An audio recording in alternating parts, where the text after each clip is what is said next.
tardes, mi nombre es Juan Manuel Morales, estudiante de Ingeniería Eléctrica. En este pequeño video les vendré a explicar un poco de la historia del electromagnetismo. Bueno, como ya sabemos, el electromagnetismo es la parte de la electricidad que estudia en conjunto los fenómenos eléctricos y magnéticos. El electromagnetismo tiene sus inicios en los chinos a principios del año 2000 a.C. Por otra parte, los griegos remontan y observaron los fenómenos eléctricos y magnéticos posiblemente en el año 700 a.C. Descubrieron que un pedazo de ámbar frotado se electrificaba y era capaz de atraer trozos de paja o pluma. Por otra parte, la existencia de la fuerza magnética se conocía al observar que pedazos de roca natural llamada magnetita se atraía al hierro, o se atraen al hierro. Hay que destacar también que la palabra eléctrico proviene del vocablo griego para el ámbar.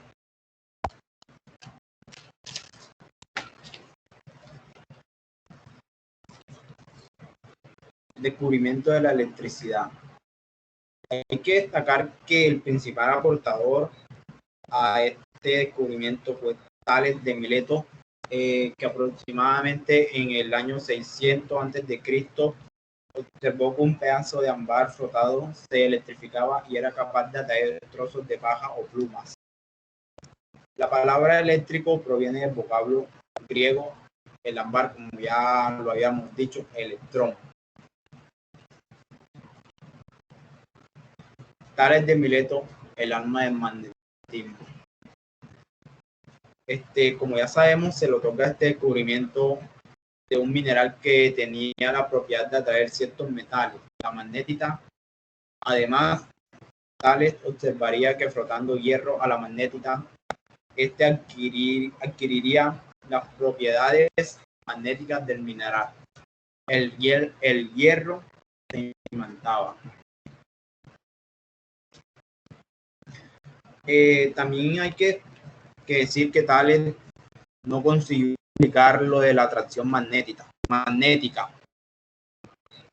porque su razonamiento se basaba en la atribución a la vida o alma a la magnética. Pero todo su esfuerzo dio resultado cuando le dio nombre a un fenómeno llamado el magnetismo.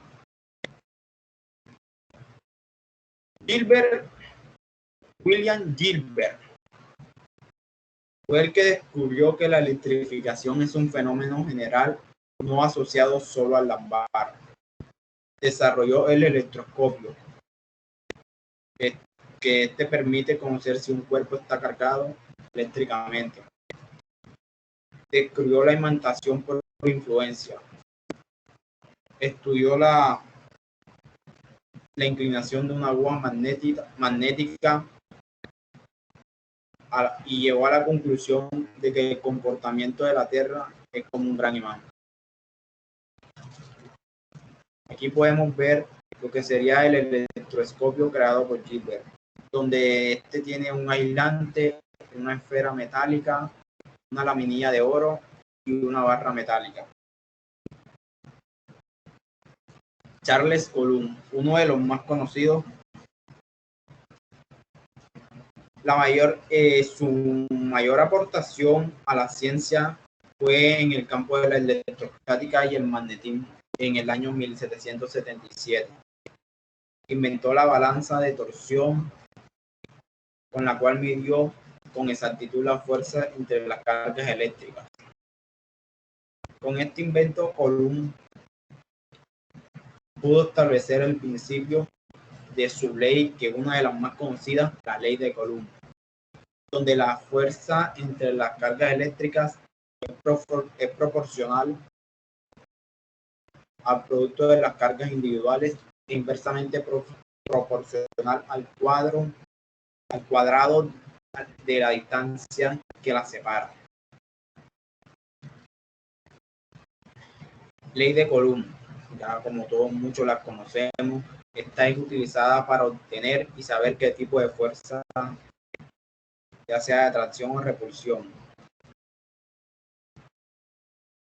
Tenemos la fórmula de la llamada ley de Coulomb, donde F es la fuerza electrostática, Q carga eléctrica, R distancia entre centros de carga y K constante de Coulomb. La unión de la electricidad y el magnetismo. Estas dos antes no eran estudiadas en conjunto, sino hasta que Hans Christ en 1820, por casualidad, mientras preparaba su clase de física para la Universidad de Copenhague, consiguió crear un circuito haciendo pasar intensidad de corriente a través del alambre que lo compone, y al ver que al situar una brújula con una aguja imantada en las proximidades del conductor eléctrico, la aguja se desvía de su posición de equilibrio. Bueno, creo que en este caso sería tener dos imanes, una bobina entre los dos imanes y conectar electricidad para que ésta cree un campo magnético y esta se desvíe. En este caso ya había tenido la experiencia de ver cómo sería esto. Aquí el ejemplo que nos da Hans Christian Ørsted. Y este descubrimiento, el anterior que ya dijimos, abrió abundantes vías de investigación sobre el magnetismo y la electricidad. Se pudieron desarrollar respuestas a muchos problemas, como el aprovechamiento de las fuerzas existentes de corrientes eléctricas e imanes. A finales de 1820 ya se conocían las primeras leyes cuantitativas de la electrodinámica, y hacia 1826 Ampère ultimaba una teoría que permaneció durante prácticamente 50 años. Otros aportadores al electromagnetismo: Michael Faraday y Joseph Hary. Estos dos demostraron que cuando un imán se mueve cerca de un alambre, se observa una corriente eléctrica en este. James Clerk Maxwell. Usó las observaciones y otros factores experimentales como base y formuló la teoría electromagnética que se conoce actualmente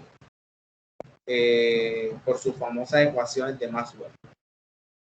Heinrich Hertz, alrededor de 1888, verificó esta teoría produciendo ondas electromagnéticas en el laboratorio, y donde se observa una corriente eléctrica en este. Bueno, esto fue todo. Muchísimas gracias.